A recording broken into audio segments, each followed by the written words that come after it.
વાલા મિત્રો, આ જીવ છે તે જેવી સોબત કરે છે તેવું એનું અંતઃકરણ થાય છે.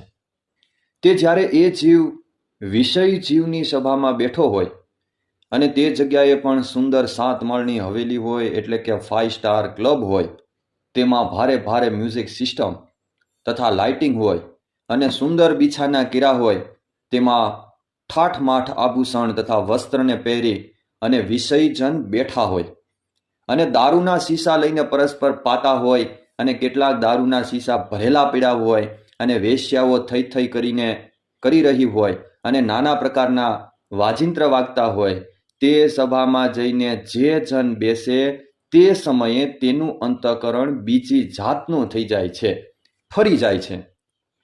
અને તૃણની ઝૂંપડી હોય ને તેમાં ફાટેલ ગોદડીવાળા પરમહંસની સભા બેઠી હોય અને ધર્મ જ્ઞાન વૈરાગ્ય અને ભક્તિ સહવાર્તામાં ભગવદ્ વાર્તા થતી હોય, તે સભામાં જઈ અને જે જન બેસે ત્યારે તે સમયે તેનું અંતઃકરણ બીજી રીતનું થાય છે.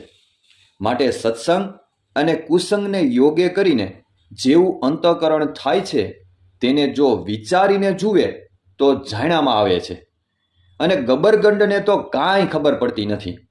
માટે આ વાર્તા છે તે છેક મૂર્ખપણે પશુને પાડે વર્તતો હોય તેને તો ન સમજાય, અને જે કંઈક વિવેકી હોય અને કંઈક ભગવાનનો આશ્રિત હોય તેને તો આ વાર્તા તરત સમજાવવામાં આવે છે.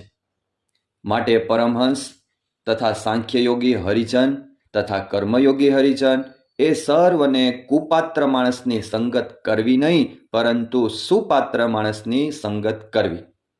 સર્વે ભક્તોને મારા જય સ્વામિનારાયણ.